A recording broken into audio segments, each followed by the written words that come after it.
Hello, my name's James Thorpe. I'm the editor of International Security Journal. We're here at Olympia, London today, International Security Expo 2022. I'm joined by Stephen Cooper OBE, COO of Apstec Systems. How are you, Stephen? I'm very well indeed, thank you very much. Yeah, how's the show been so far? It's just started. Early days, but it's busy. It's always a good show. We get to see sort of good quality of people here.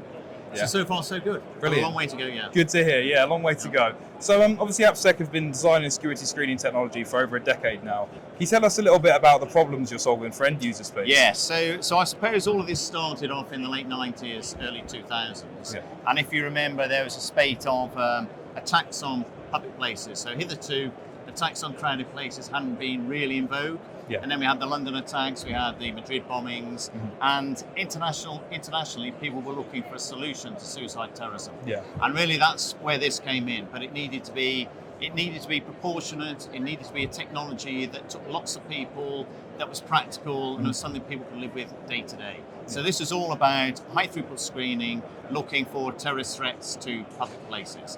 Those are the early days. Obviously it's evolved, but fundamentally that was a challenge that was set, and that's what this is designed for. Okay, brilliant. And obviously you focus on high footfall security screening specifically. Can you explain a little bit more about that and how it differentiates from other screening technologies, please? Yeah, so probably the best place to start with this is with traditional security. Okay. So in the wake of the attacks that we saw, as I said, in the early 2000s, naturally people were inclined to adopt what already existed. Yeah. So we're talking aviation security. So what became the solution for crowded places was arbitrary metal detectors, hand rummage of bags, pat-down searches, all of which are particularly impractical when it comes to crowded places. Yeah. So they're intrusive, they're inconvenient, they're intense, the public don't like them, they cause delays, massive secondary queues, and that wasn't what people wanted and actually didn't meet the operation requirement.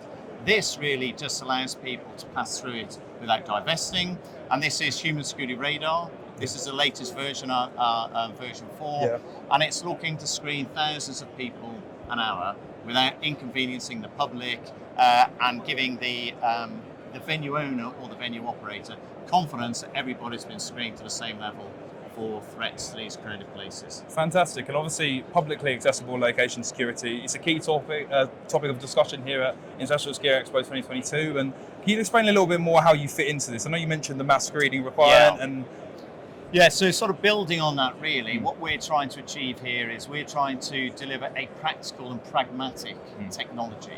So the challenge has always been that there's been nothing that is genuinely practical. So people either go without or they do something that's impractical, and life is very difficult for everybody.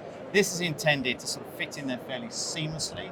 So we give the public, the spectators or visitors, we give them a very, very good experience whilst we're screening for these threats in a sort of cost-effective and proportionate way.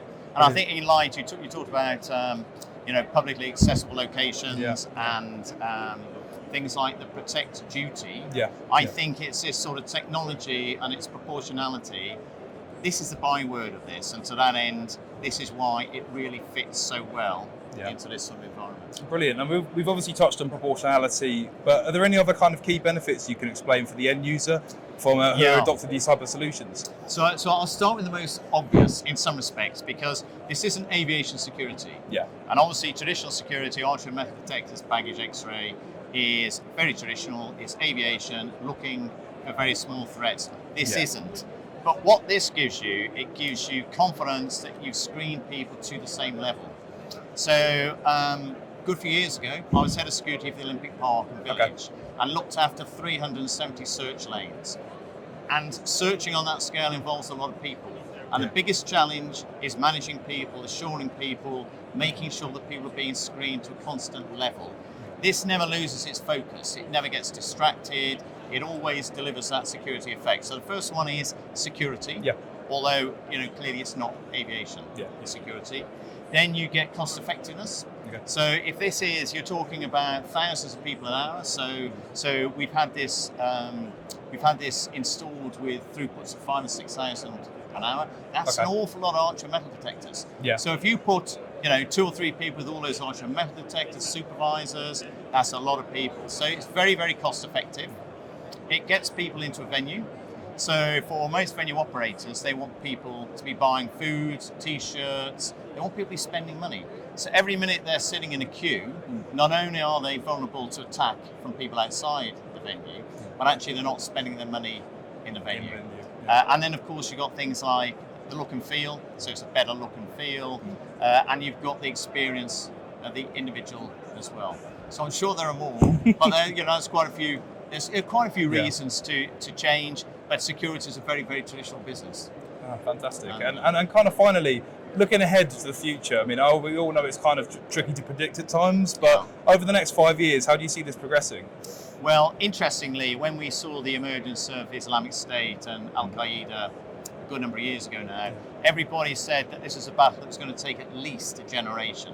So nothing's going to really change. In terms of the threat will still be there. The threat might be worse, the threat might be less, but it won't have gone away. So the threat's definitely going to be there. And I think that increasingly, with more and more people spending time in terms of leisure, so leisure time, more events and that sort of thing, I think it's inevitable that in the not too distant future that people are going to start adopting security technology like human security radar that was adopted in Cannes Film Festival. Yeah. So Cannes Film Festival, very high profile event. We've used it there for the last 2 years. So I think increasingly this sort of technology will be used. So I think we're still breaking in, but I have no doubt that the threat's still going to be there, the demand is going to be there, and if we want to screen people on a day-to-day basis to a level that's acceptable, then I think it's inevitable this type of technology will need to be adopted.